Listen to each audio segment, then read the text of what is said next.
Hi, this is Janie Imani and welcome to Emotional Awareness. So in today's episode, we're going to talk about being in our feelings and the importance of processing our feelings.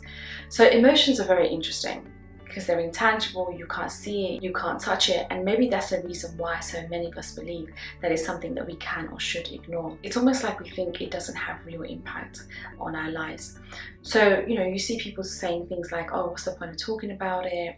Or how is talking going to help? What's the point of crying? Tears won't change the past and things like that. But neuroscience is proving that our feelings get the first crack of every life experience, and that impacts our thoughts and behaviors. So when something happens, like you lose your job or somebody makes a mean comment to you on a train, it's your feelings that get impacted first, and that influences how you think. So maybe now you think that other person is really rude and ill-mannered, and then that dictates your actions and how you respond. So you might decide to say something, and so that's how it works. So emotions, thought and behavior, they all work together like a trinity, like a three-legged stool. But I think culturally, I think we respect the thinking and doing part but not the feeling part, and it's mostly because we weren't really taught the importance of understanding our emotions at school or even at home. So what you see now is that the ones who have access to this type of information are usually the ones who are at the top of the socio-economic ladder.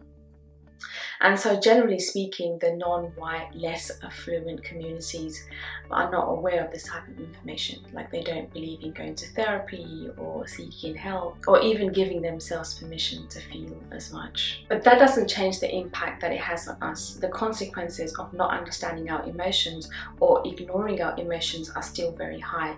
And hurt doesn't go away just because you try to avoid it. And emotions that are unchecked grows and leads into behaviors that are not in line with who and where we want to be. So like I have clients all the time who say to me, oh, that person made a mean comment, but I'm just going to ignore it. I'm not going to bring it up with them. I'm not going to talk about it. But then like 6 months go by or a year go by, they're still not trying to talk about it, and not trying to bring it up, but it still hurts them and it still bothers them. But now they've sort of distanced themselves from the person who made that comment, and they no longer feel the same way. So a lot of times we think we're ignoring our emotions, but really instead it's growing into something bigger and toxic. So from Brene Brown's research, we know there are a few very specific ways that our ignored emotions bleed into our lives. So basically there's some ways that we offload the pain that we think we've ignored. So one of the most common ones is called chandeliering. So when bad things happen, we sort of pack it down and we think it's not going to resurface, but then it does randomly. Like somebody makes an innocent comment about something and that sends you into a rage or a crying fit. And it seems like you're overreacting because your response to the incident does not seem appropriate to what's actually going on. And so that's what we call it. So you basically hit the roof, and that's what we call it, chandeliering, right? You scream so loud that you hit the chandelier. And so another common way is called stockpiling. And again, that's when the hurt, you think you've dug it down so deep, but then your body, the wisest part of you, starts shutting down. And we know that the emotional pain manifests into physical pain. And so what happens is that your ignored emotions, they start manifesting in your body, and you get sick and you get back pains and things like that. So another common way is called bouncing hurt. And so that's when you use anger or blame or avoidance.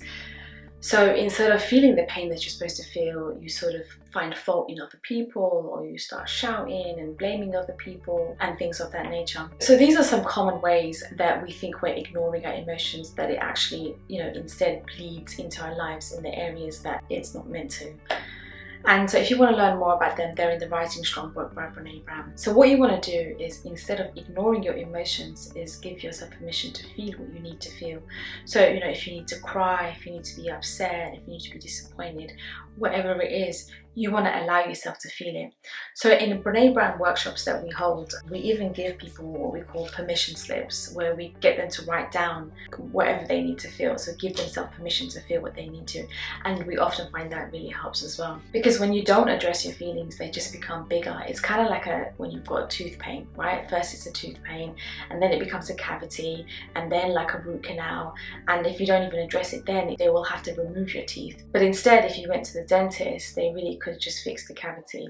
So emotions are a bit like that, you know, left unchecked, it just keeps growing bigger. So there is a famous Zen proverb that says that the surest way to suffer is by resisting your pain, because it almost takes so much longer to move through it.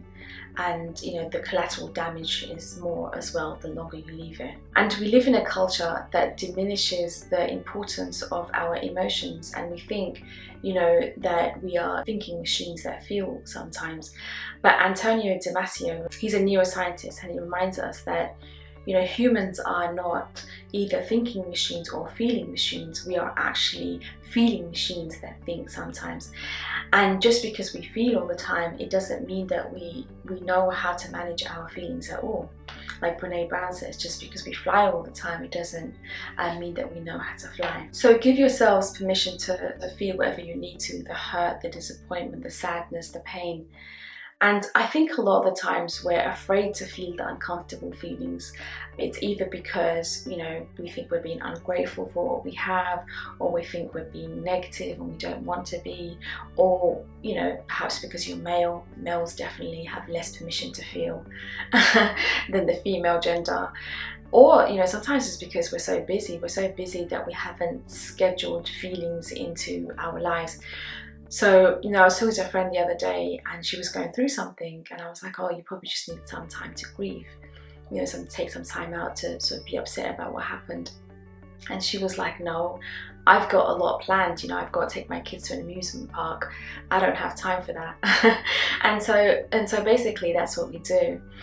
But, you know, so it's really important to respect your feelings enough and yourself enough to process whatever you need to before they become toxic. And, you know, remember that it's not that our feelings are failing us, but it's more that we are failing to process our feelings. So that's it for today. Thank you so much for watching. Make sure you tune in next time as well, and don't forget to share with your friends and family whatever you're learning here, so that you can sort of grow together and be there for each other by watching these videos. And make sure you subscribe. Bye.